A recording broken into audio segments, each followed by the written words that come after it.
Congratulations on your new baby. Here's a gift of $3,400. What? I can't accept that much. It's okay. It's a gift from me. Thanks, Mom. This really helps. Although we were expressing our gratitude, I felt something was off the moment I held the envelope. When I checked inside, there was no money, but something else. I was so mad, I threw the envelope into the trash can. Hey, what are you doing? That's the money Mom gave us. Apologize to her right now. Unaware of what was inside, my husband Ralph scolded me. Would you say the same thing after seeing this? I showed him the contents of the envelope. He trembled and clenched his fists. Mom, don't mock us like this anymore. My name is Brooke. I'm 30 years old and an office worker. Ralph and I have been married for 2 years. We met at a mixer. He was handsome, and I was immediately attracted to him. He seemed interested in me too, and we started dating. He was kind and had a wonderful smile. I was so happy to be with him. Being together always felt relaxing. Our relationship smoothly progressed, and we started living together after a year. We began seriously considering marriage. A year after moving in together, he proposed, and we decided to get married. I had wanted to marry him too, so I was overjoyed when he proposed. We quickly went to greet each other's parents. My parents really liked him. Well, he's very nice and works at a big company, so he made a good impression on them. I was relieved my parents approved of our marriage. Next, we went to his parents' house. I was nervous on the way there. When we arrived, his parents welcomed us. Hello, you must be Brooke. Yes, nice to meet you. Thank you for having me today. No need to be so formal. We're happy to welcome you.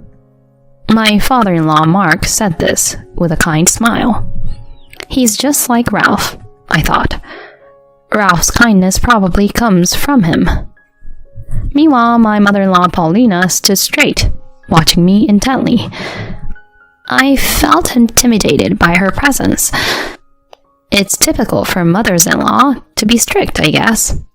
I made sure to be polite. Mark kindly asked various questions, which made it easier for me to talk. But Paulina remained quiet. After we finished our marriage greetings, Ralph and I felt exhausted on the way back. That was stressful. Ralph, your mom is kinda scary. Really? She's usually nice. No, she was pretty intimidating, stern and silent. True, she was quieter than usual. But she's basically kind, so don't worry. If you say so. I was relieved to hear him say that. Both our families met without major issues, and our wedding went well. Many friends and colleagues attended, making it a memorable event. After our honeymoon, we started our life as a married couple. Living together before marriage meant our lifestyle didn't change much, but being newlyweds still felt new. We both worked, so we shared household chores. Ralph, having lived alone for a while, was good at cooking. We would prepare make-ahead dishes together, and whoever came home first would cook the main dish. We lived happily, adapting flexibly to each other's needs. Our rules for living together remained the same, and I was happy we could live blissfully in our own way. I thought our life would continue like this, gradually adding more happiness like having children and buying a house. However, something big happened 2 years into our marriage. What? Dad's in the hospital? It started with a sudden phone call. Mark had suffered a stroke and was hospitalized. Ralph and I rushed to the hospital. Dad, are you okay? Thanks for coming, you two. Sorry to worry you. I need to be hospitalized for a while for some tests. I see. Mark, let us know if there's anything we can help with. Thanks. That's sweet of you to say. After chatting in his room, we left. I'm worried about your dad. Yeah, me too. Let's visit him as much as we can. Thanks, Brooke. That means a lot. We visited him between work. The test results revealed he had cancer, with only about a year left to live. We were speechless at the sudden announcement. No, he can't be. Both of us, and especially Paulina, were deeply shocked. And of course, Mark himself must have been devastated. None of us could accept this unexpected turn of events. But we couldn't stay down forever. We had to cherish the remaining days with him. My husband and I decided to visit him every chance we got. He always seemed so happy to see us. We had a good time in his hospital room, listening to his stories. But after about 6 months, he reached the end of his life and passed away. We were prepared for it, but losing a loved one is still incredibly painful. We couldn't hold back our tears. We managed to arrange the funeral, but we cried throughout the ceremony. Mark was a well-respected man, and many people attended his funeral to pay their respects. Everyone was crying. I don't think anyone was there out of obligation. After the funeral, we were able to send him off properly. Gradually, my husband and I started to regain our strength and return to normal life. One day, Paulina contacted my husband. She wanted to talk and asked us to make time for her. So, on our day off, we went to her house. Mom, what's going on? Thank you for coming. I have a little favor to ask. Since your father passed away, I've been living alone, right? But I feel so anxious. What if I fall ill here and die without anyone noticing? And the loneliness of being alone. So, I was thinking, Ralph, could you move in and live together? Live together? To our surprise, she wanted to move in with us. Both my husband and I were taken aback by the sudden suggestion. She seemed very distressed. We asked for some time to think about it, and discussed it when we got home. Your mom seemed really desperate, didn't she? Yeah, she did. I'm okay with us moving in with her. Really? Yeah, it's close enough to work, and seeing how anxious and lonely she is, I can't help but worry. Thanks, Brooke. Mom will definitely be happy. Then, he contacted her to agree to us moving in. She seemed very pleased, which made me happy too. We then canceled our apartment lease and moved into her house. Mom, looking forward to living with you. Me too, sweetheart. At first, living together went relatively well. Having lost her husband, she seemed happy just to have people around. So she was initially kind to me. Thank you, Brooke, for helping with the household chores. It's really helpful to have you here. Not at all, I'm happy to be of help. She would express her gratitude to me like that.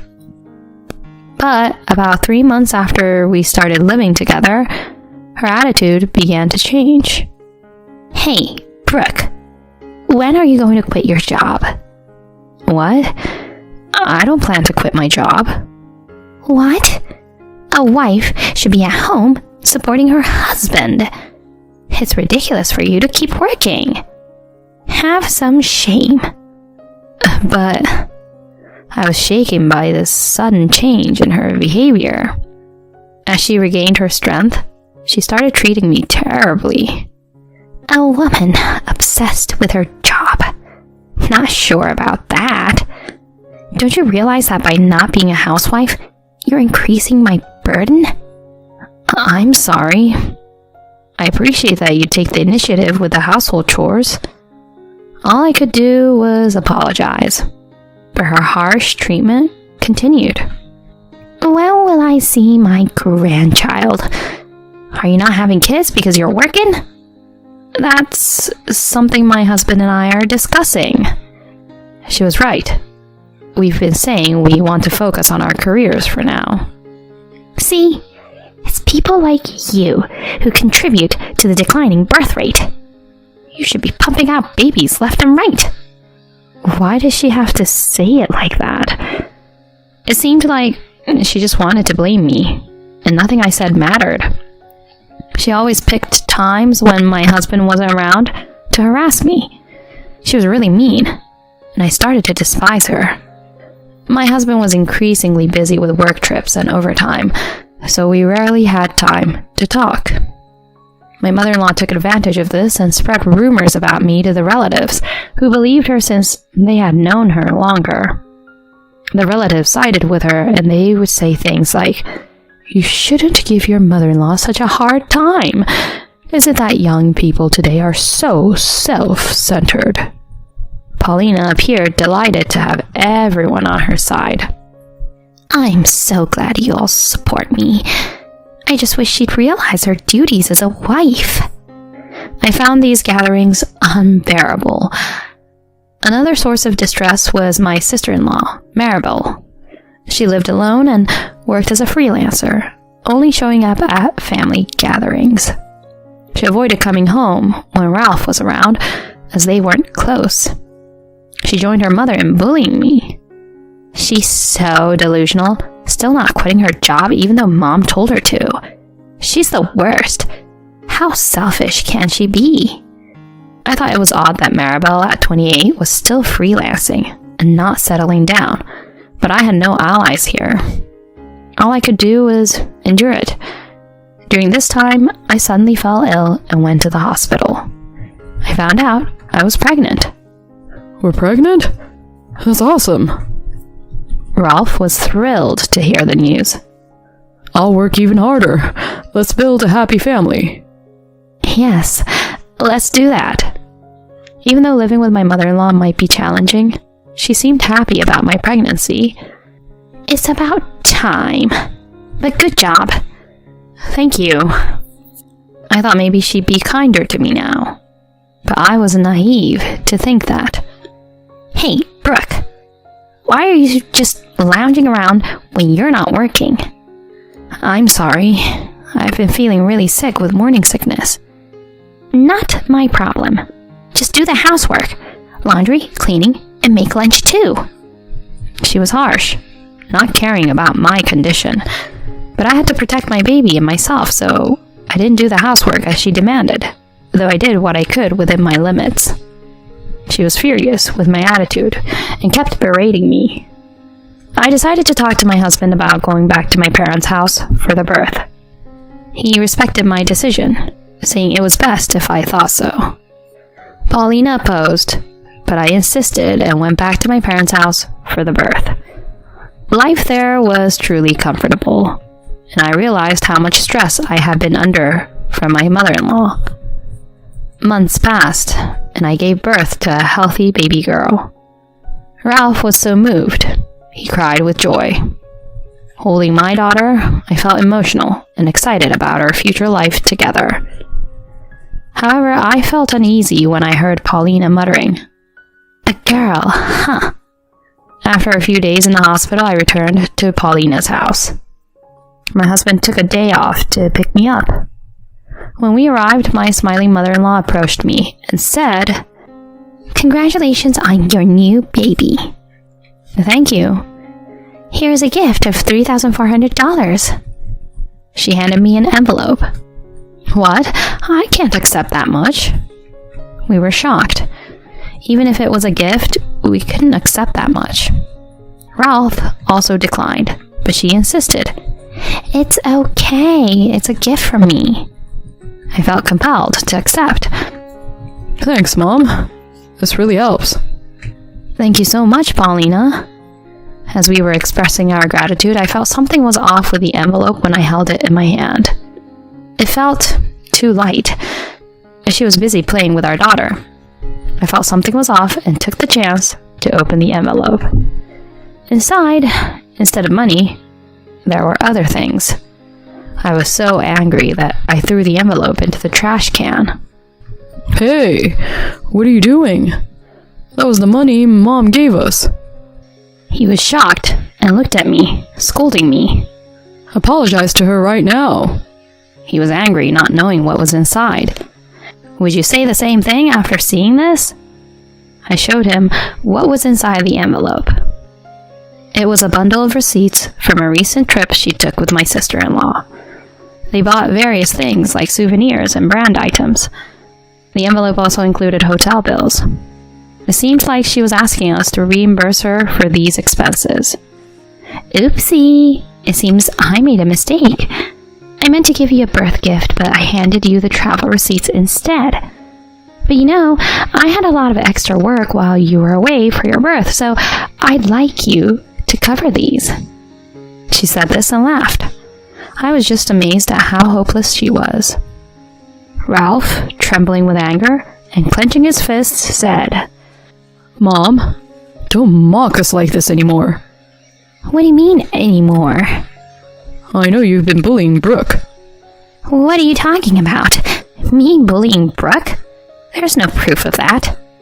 I've been busy with work and couldn't be there for her as much as I wanted, but I sensed she was troubled. But she always said she was fine when I asked, so I decided to install a hidden camera. What?